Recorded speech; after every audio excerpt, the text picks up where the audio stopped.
Student,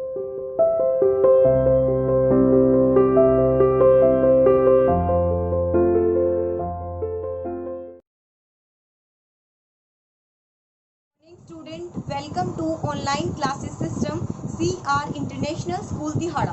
तो देखो बच्चों, आज क्लास 10th का हम chapter 4 carbon and its compound पढ़ रहे हैं। देखो नाम से पता चल रहा है कार्बन एंड इट्स कंपाउंड, मतलब हम कार्बन की बात करेंगे और उससे बनने वाले कंपाउंड्स की इस चैप्टर में बात करेंगे।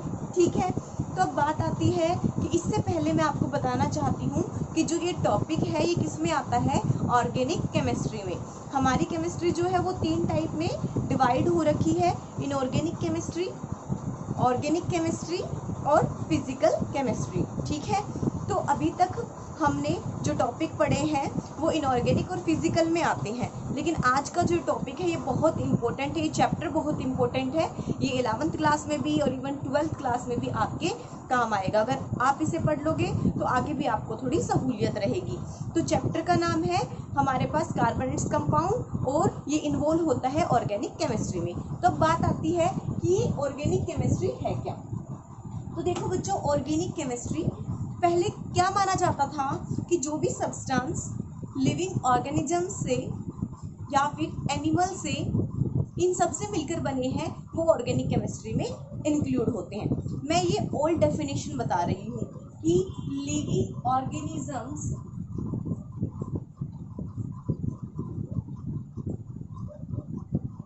और एनिमल से जो सब्सटेंस क्या होते थे प्रोड्यूस, उसे किस में इंक्लूड किया गया, ऑर्गेनिक केमिस्ट्री में इंक्लूड किया गया। ठीक है, लेकिन देखो बच्चों, पहले ये माना जाता था कि ऑर्गेनिक सब्सटेंस जो है उन्हें हम लैब में सिंथेसाइज नहीं कर सकते, लैब में सिंथेसाइज वो नहीं हो सकते। तो क्या कहते थे कि बॉडी के अंदर क्या है, एक वाइटल फोर्स है जो उनको मतलब हम कुछ सब्सटेंस खाते हैं और उनके ज़रिए ये बनते रहते हैं, मतलब लिविंग ऑर्गेनिजम्स ये कह सकते हो कि उनके ज़रिए ये अंदर ही अंदर बनते रहते हैं।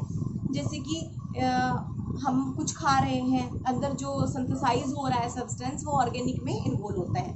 लेकिन अब बात ये आई कि ठीक है, मान लिया गया, ऐसे ही चलता आया कि एक वाइटल फोर्स है, मीन्स एक स्ट्रॉन्ग फोर्स ऑफ अट्रैक्शन है जो लिविंग ऑर्गेनिजम्स के अंदर ही प्रोड्यूस हो सकता है, बाहर उसे हम प्रोड्यूस नहीं कर सकते हैं।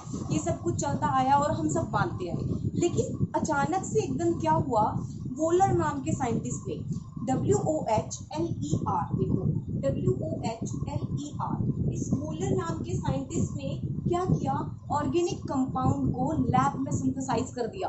सोच के देखो हुआ क्या, हुआ ये कि उसने लिया था एक सब्सटेंस और वो बना रहा था एक इनऑर्गेनिक सब्सटेंस, मतलब इनऑर्गेनिक सब्सटेंस लिया था और कोई तुक नहीं था उस टाइम कि वो ऑर्गेनिक सब्सटेंस बना रहा है। मतलब ऐसा होता है ना कि साइंटिस्ट ये सोच के चलते हैं कि मुझे ये बनाना है तो इसके लिए ये रिएक्टेंट लेने पड़ेंगे, तब जाके इतनी अमाउंट में सब डालना है तो एक डेफिनेट अमाउंट में एक ऑर्गेनिक सब्सटेंस या इनऑर्गेनिक सब्सटेंस बन जाएगा। लेकिन एक्चुअल में ये कह सकते हो आप एक्सीडेंटली वोलर ने क्या किया, वोलर ने एक यूरिया नाम का कंपाउंड जो है वो लैब के अंदर क्या कर दिया, सिंथेसाइज, लेबोरेटरी में।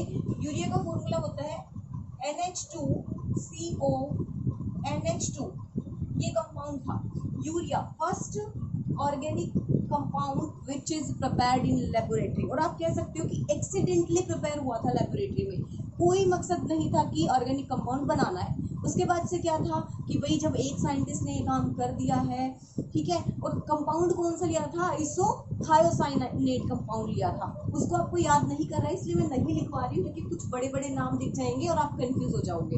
ठीक है, वैसे फॉर्मूला था उसका NH2CNS, उसको वो लेकर चला और उससे ये बनाया। ठीक है बेटा, तो ये कंपाउंड यहाँ पर बना तो आपसे पूछा जाता है, कई बार कॉम्पिटिटिव में भी आ जाता है वैसे भी, कि फर्स्ट ऑर्गेनिक कंपाउंड बनाओ जो कि लैब में सिंथेसाइज हुआ। तो आप बताओगे urea is the first organic compound which is prepared in laboratory, वो भी कैसे हुआ, एक्सीडेंटली।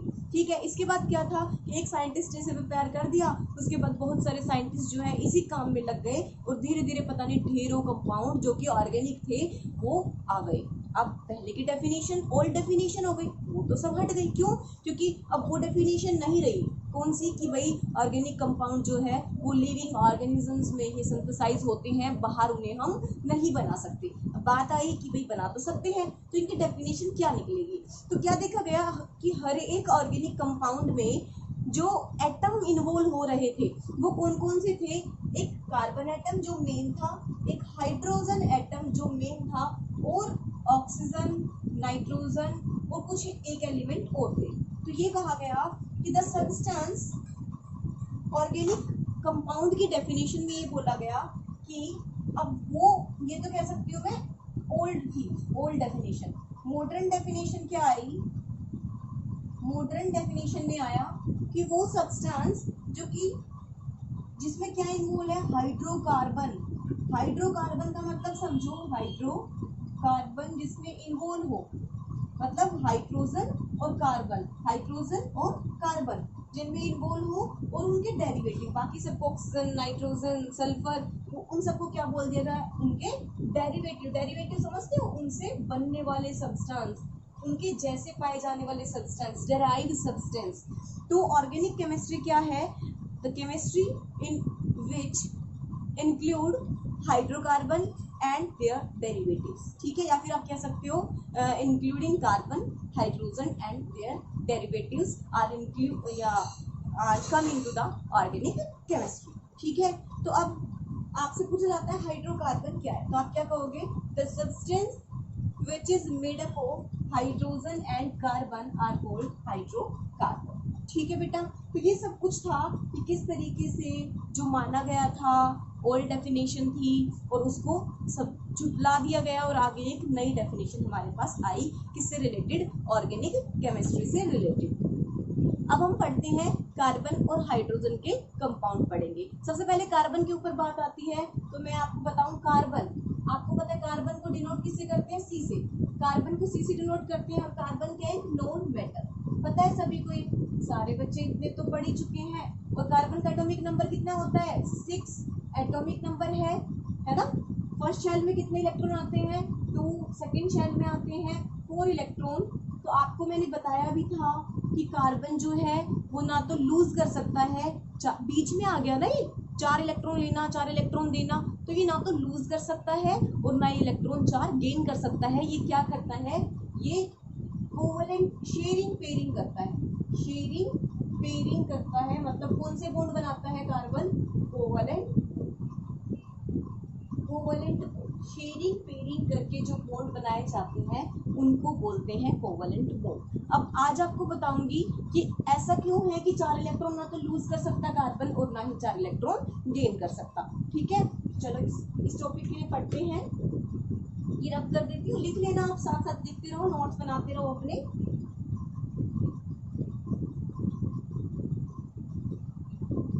देखो, कार्बन जो है एटॉमिक नंबर 6, फर्स्ट शेल में 2, सेकंड शेल में 4 इलेक्ट्रॉन।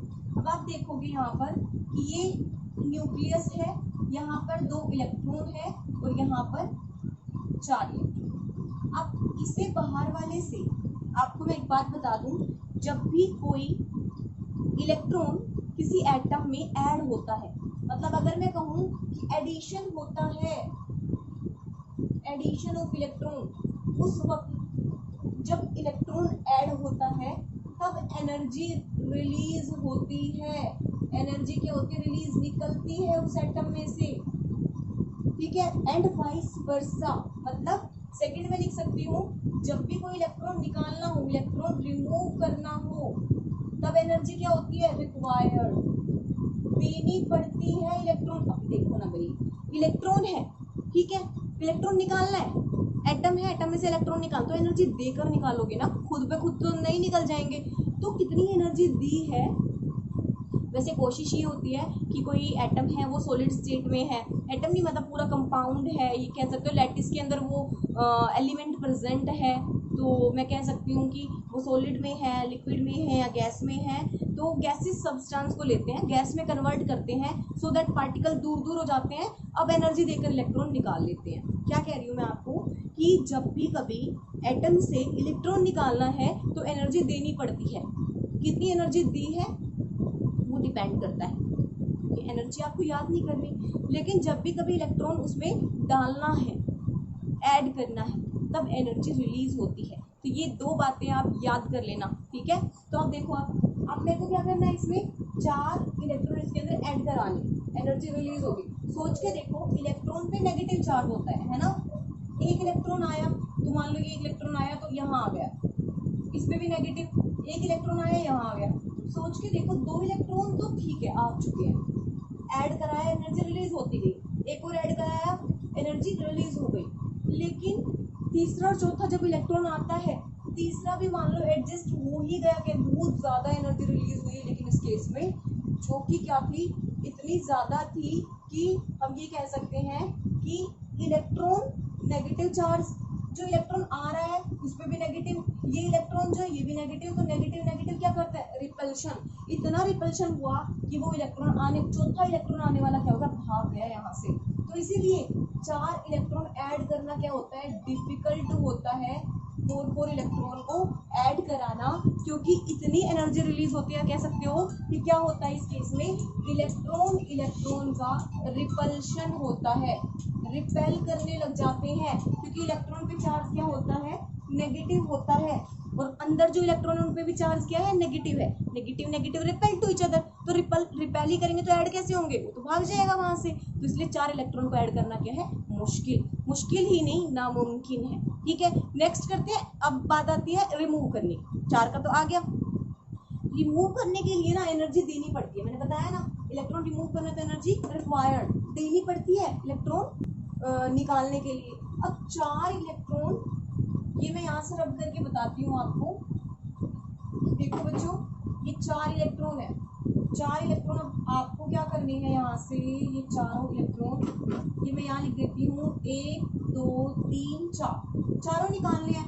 एनर्जी दी, एक इलेक्ट्रॉन निकला, एनर्जी दी, दूसरा इलेक्ट्रॉन निकला, बट इतनी एनर्जी देकर चारों इलेक्ट्रॉन निकालना मुश्किल होता है।